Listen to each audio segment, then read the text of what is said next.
आम्रपाली बौद्ध काल में वैशाली के ब्रज संघ की इतिहास प्रसिद्ध लिच्छवी राज नृत्यंगना थी। इनका एक नाम अम्बपाली या अम्बपालिका भी है। आम्रपाली अत्यंत सुंदर थी और कहते हैं जो भी उसे एक बार देख लेता था वह उस पर मुग्ध हो जाता था।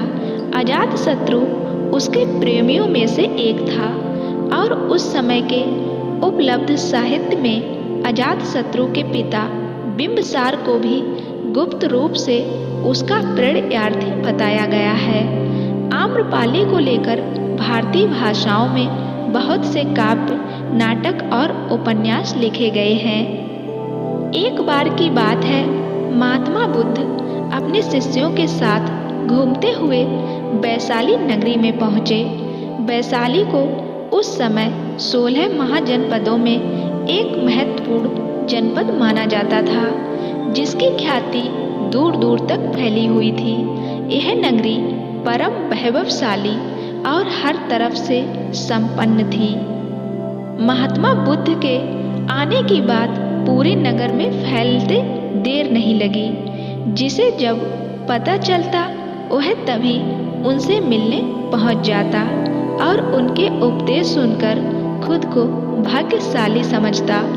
बुद्ध के चरित्र ही ऐसा प्रभावशाली था कि उनसे प्रभावित हुए बिना कोई रह नहीं सकता था। उस नगर की गणिका और राज नर्तकी आम्रपाली भी बुद्ध से मिलने की इच्छुक थी। वह खुद महात्मा बुद्ध के पास चलकर आई और उन्हें अपने घर भोजन के लिए आमंत्रित किया। उसने इतने सरल और प्रेम भाव से बुद्ध से विनती की कि बुद्ध मना नहीं कर सके। जब यह बात उनके शिष्यों को पता चला कि महात्मा बुद्ध ने एक गणिका का आमंत्रण स्वीकार किया है, तो सबने इसका विरोध किया। महात्मा बुद्ध ने बड़ी सरलता से अपने शिष्यों से कहा, मैंने तो उसकी प्रेम भावना देखी है। उसने जिस भावना से मुझे बुलाया है वह बिल्कुल पवित्र और निश्चल था। वह आज मुझसे मिलने एक गणिका बनकर नहीं बल्कि एक भक्ति भाव से आई थी। फिर भला मैं कैसे उसका आमंत्रण स्वीकार नहीं करता, वह चाहे एक वैश्या हो या फिर कोई सन्यासी। यथा समय बुद्ध आम्रपाली के घर भोजन के लिए गए। वह पहले से ही भोजन की सारी व्यवस्था करके भगवान बुद्ध के आने की राह देख रही थी। मन में यह विचार भी आ रहा था कि कहीं बुद्ध अपनी बात से मुकर ना जाए। इतने बड़े सन्यासी भला क्यों एक वैश्या के बुलाने पर उसके घर आकर भोजन करेंगे। लेकिन जैसे ही आम्रपाली ने बुद्ध को अपने घर आते देखा, उसकी प्रसन्नता का ठिकाना नहीं रहा। वह दौड़कर दरवाजे पर गई और उनका स्वागत किया। खुद अपने हाथों से भोजन परोसा और उनकी आवभगत की।